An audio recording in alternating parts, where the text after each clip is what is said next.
चलो देख लो, ठीक है।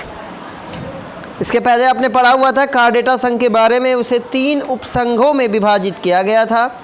वो था यूरोकार्डेटा, सफेलोकार्डेटा और वर्टिब्रेटा, ठीक है। वर्टिब्रेटा में हमने उसे 2 भागों में डिवाइड किया था, अनैथोस्टोमेटा और नैथोस्टोमेटा, ठीक है। आज हम अनैथोस्टोमेटा के एक भाग के बारे में पढ़ेंगे। अनैथोस्टोमेटा को एक अलग वर्ग में रखा गया जिसे बोला जाता है वर्ग साइक्लोस्टोमेटा। पॉइंट समझेंगे क्योंकि ये आपके लिए बहुत महत्वपूर्ण है। आपसे पूछेगा कार्डेटा को कितने उपवर्गों में बांटा गया, तो आप बोलेंगे 3, सफेलोकार्डेटा, यूरोकार्डेटा और वर्टिब्रेटा, ठीक है। अब इनको 2 कैटेगरी में बांटा गया, अनैथोस्टोमेटा, ठीक है, और दूसरा है नैथोस्टोमेटा, ठीक है। अब हम पहले का पढ़ेंगे, अनैथोस्टोमेटा का साइक्लोस्टोमेटा पढ़ेंगे, ठीक है। इसमें क्या इसके लक्षण होते हैं, क्योंकि ये थोड़ा सा क्रिटिकल है, क्योंकि हालांकि ये सभी के सभी कार्डेटा के अंतर्गत ही आते हैं। जैसे हम मछली की बात करें, आगे हम पढ़ने वाले हैं, मेढक की बात करें, पक्षी की बात करें, ये सभी कार्डेटा में ही आते हैं, लेकिन इन्हें कार्डेटा के अलग अलग उपवर्गों में रखा गया है। समझ रहे हैं क्यों रखा गया? इनमें क्या ऐसी विविधता थी कि इन्हें पक्षी को मछली से अलग रखा गया, मनुष्य को कुत्ते से अलग रखा गया? क्या ऐसी खासियत थी? तो वो पॉइंट समझते हैं। पहला पॉइंट है वर्ग साइक्लोस्टोमेटा का। पहला पॉइंट, कुछ मछलियों के परजीवी। साइक्लोस्टोमेटा के जो जीव हैं वो कहाँ पाए जाते हैं? तो वो मछलियों, कुछ ऐसी मछलियाँ, केवल कुछ मछलियों, सभी मछलियों में नहीं पाए जाते। यानी कि साइक्लोस्टोमेटा के जो जीव हैं वो सभी मछलियों के ऊपर पाए जाते हैं, यानी कि मछलियों के अंदर या मछलियों से अपना भोजन वो प्राप्त करते हैं। पहला पॉइंट कि साइक्लोस्टोमेटा के जो जीव होते हैं वो मछलियों के ऊपर, केवल कुछ प्रजाति की मछलियों के ऊपर ही वो परजीवी के रूप में पाए जाते हैं। पहला पॉइंट क्लियर है। दूसरा पॉइंट, इनका शरीर कैसा होता है? लंबा। साइक्लोस्टोमेटा के जो जीव होते हैं इनका शरीर कैसा होता है? लंबा होता है, और शरीर पे 6 से 15 क्लोम छिद्र पाए जाते हैं। जैसे हमें सांस लेने के लिए नासाद्वार, फेफड़ा है, वाहिनिका है ना, समझ रहे, ग्रास नली है, अलग अलग अंग काम करते हैं, वैसे साइक्लोस्टोमेटा के जो जीव होते हैं इनका शरीर तो लंबा होता है, लेकिन श्वसन के लिए इनके शरीर में 6 से लेके 15 क्लोम छिद्र पाए जाते हैं, जिससे वो श्वसन की क्रिया को करते हैं। अगला टॉपिक समझते हैं, परिसंचरण तंत्र। यानी कि इनमें जो परिसंचरण तंत्र होता है, इनका जो ब्लड सर्कुलेशन होता है वो क्लोज होता है, बंद प्रकार का होता है, मतलब किसी विशेष अंग से ब्लड किसी विशेष अंग तक जाता है। जैसा कि मनुष्यों में भी इसी प्रकार का परिसंचरण तंत्र पाया जाता है। पॉइंट क्लियर हुआ? अगला टॉपिक समझते हैं। ये सभी के सभी, ये पॉइंट आपके लिए इंपॉर्टेंट है। क्यों है? क्योंकि जितने भी साइक्लोस्टोमेटा के जीव हैं वो समुद्री यानी कि लवणीय जल में पाए जाते हैं। साइक्लोस्टोमेटा के जो जीव हैं वो कहाँ पाए जाते हैं? समुद्र में पाए जाते हैं। लेकिन जब बात आती है जनन करने की तो ये आ जाते हैं अलवणीय जल यानी कि मीठे पानी में। साइक्लोस्टोमेटा के जो जीव होते हैं वो जनन जब करते हैं तो कहाँ आ जाते हैं? अलवणीय जल में, मतलब मीठे जल में। रहते कहाँ है? लवणीय जल में, नमक वाले पानी में रहते हैं, जैसे कि समुद्र में। ठीक है, आगे देखो, ये एक आपको नया पॉइंट आज मिलेगा। मैंने आपको पूछा था वह कौन सा जीव है जो जनन के तुरंत बाद मर जाता है, तो आपने बताया था कि वो कौन सा जीव है, वो था नरमक्खी। नरमक्खी ऐसा जीव है जो जनन के तुरंत बाद मर जाता है। 3 क्वेश्चन हम यही फटाफट समझ लेते हैं जनन से रिलेटेड। वह कौन सा जीव है जो जनन के तुरंत बाद मर जाता है? तो वो होता है नरमक्खी। वह कौन सा ऐसा जीव है जो बच्चे देने के तुरंत बाद मर जाता है? वो है बिच्छू। वह कौन सा ऐसा जीव है जो जनन के कुछ दिन के बाद मरता है? तो वो है साइक्लोस्टोमेटा के जीव, जिनका नाम है पेट्रोमाइजान और मिक्सिन। पॉइंट समझिएगा। साइक्लोस्टोमेटा के जो जीव होते हैं वो जनन के कुछ दिन बाद ही मर जाते हैं। वह कौन सा जीव है जो जनन के तुरंत बाद मरता है? तो वो था नर मक्खी। वह कौन सा जीव है जो बच्चे देने के तुरंत बाद मर जाता है? वो है बिच्छू।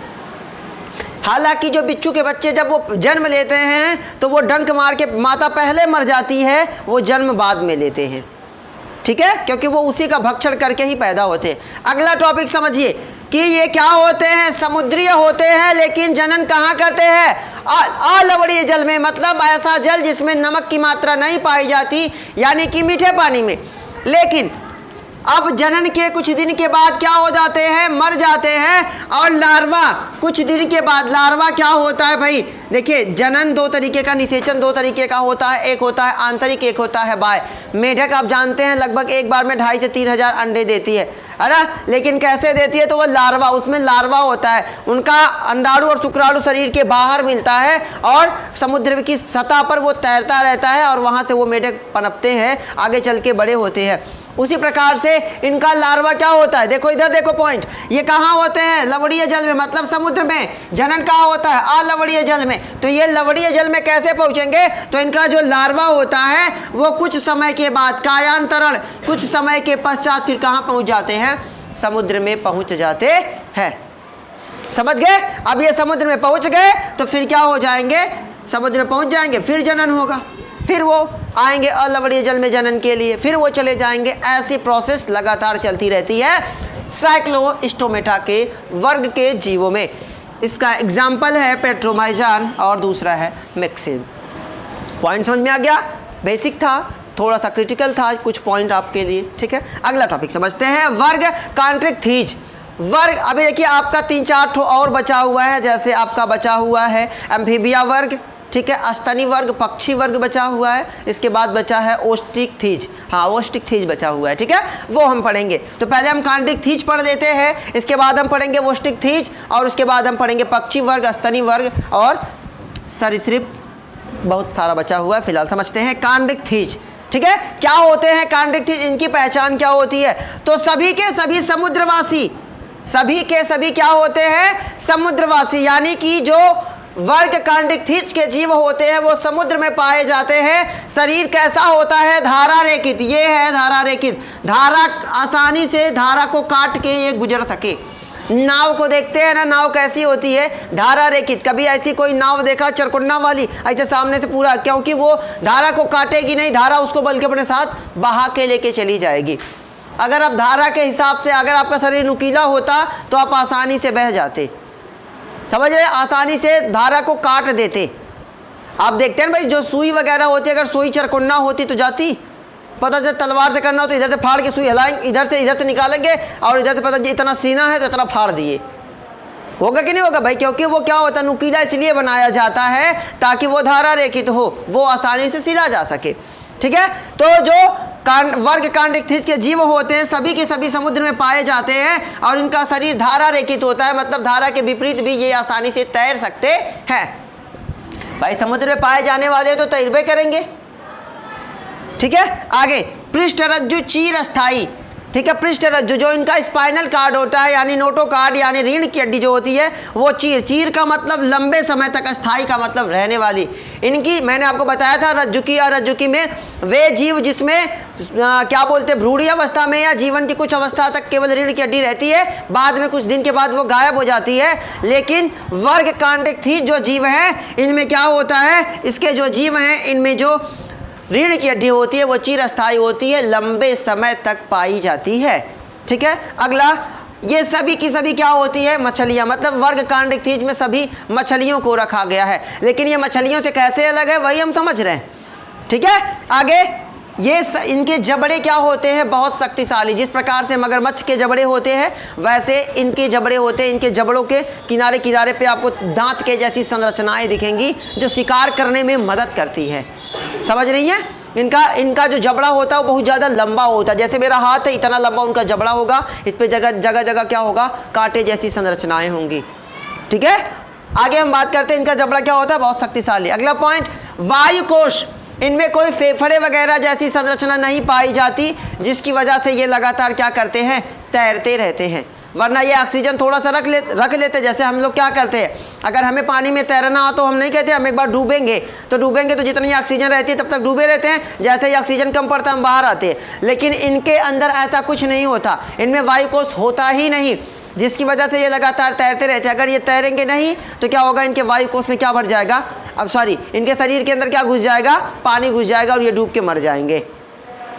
समझ रहे हैं? तो इनमें वायु कोश नहीं पाया जाता, जिसकी वजह से ये लगातार तैरते रहते हैं। अगला टॉपिक समझते हैं। इनका हृदय 2 प्रकोष्ठी होता है। 2 प्रकोष्ठी का मतलब जैसे मनुष्य का हृदय 4 प्रकोष्ठ यानी कि 2 अलिंद 2 निलय होता है, उसी प्रकार से जो वर्गकांडिक थीज के जीव होते हैं इनका हृदय 2 भागों में डिवाइड होता है। एक अलिंद होता है और एक क्या होता है, एक निलय होता है। ठीक है, एक अलिंद एक निलय होता है। अगला टॉपिक समझते हैं। मैंने आपको बताया था जब मछली वाला, मैंने आपको जब हृदय के बारे में पढ़ाया था तो मैंने आपको बताया था कि सभी मछलियों में जो हृदय होता है वो 2 प्रकोष्ठी होता है, उभयचर में 3 प्रकोष्ठी होता है और जितने स्तनधारी हैं उनमें 4 प्रकोष्ठी होता है। मैंने आपको ये चीज़ें बताई हुई है हृदय वाले वीडियो में। ठीक है, तो ये मछली वर्ग के जीव हैं तो इनका हृदय कितना प्रकोष्ठी होगा, 2, एक अलिंद होगा एक निलय होगा। आगे बात करेंगे, ये सभी के सभी असमतापी होंगे। असमतापी समतापी वर्ड आप ना, वे जीव जो अगर तापमान बढ़ता है घटता है तो उसे कंट्रोल करने की क्षमता नहीं उनके अंदर होती है तो उन्हें बोला जाता है असमतापी। वे जीव जो तापमान को मैनेज नहीं कर पाते, नियंत्रित नहीं कर पाते, वे कहलाते हैं असमतापी। वर्गकांडिक थीज के जितने जीव होते हैं वो तापमान को झेल नहीं पाते हैं, उसको परिवर्तित नहीं कर पाते, अपने आप को अनुकूलन, वो जलीय अनुकूलन के लिए है, लेकिन जैसे टेम्परेचर बढ़ेगा वो अपने आप को वातावरण के हिसाब से नहीं ढाल पाएंगे। अगला, नर मादा क्या होते हैं, अलग होते हैं। तो इसका मतलब जनन कैसा होगा, लैंगिक होगा। नर मादा अलग होंगे लेकिन निषेचन कैसा होगा, आंतरिक होगा, शरीर के अंदर।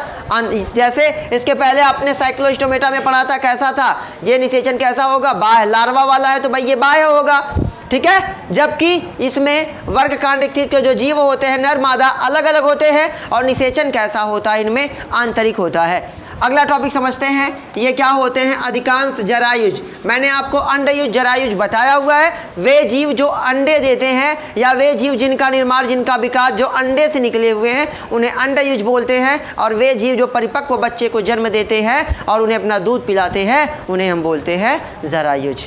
तो इसमें जितने होते हैं वो सभी के सभी क्या होते हैं, अधिकांश मतलब आधे से ज़्यादा जो होते हैं वो जरायुज होते हैं। एग्जाम्पल के तौर पे कुत्ता मछली की बात कर लें, आरा मछली की बात कर लें। ठीक है, ये था आपका 2 वर्ग, साइक्लोस्टोमेटा वर्ग कांड्रिक थीज। ठीक है, मिलते अगले वीडियो में, बेस्ट ऑफ लक।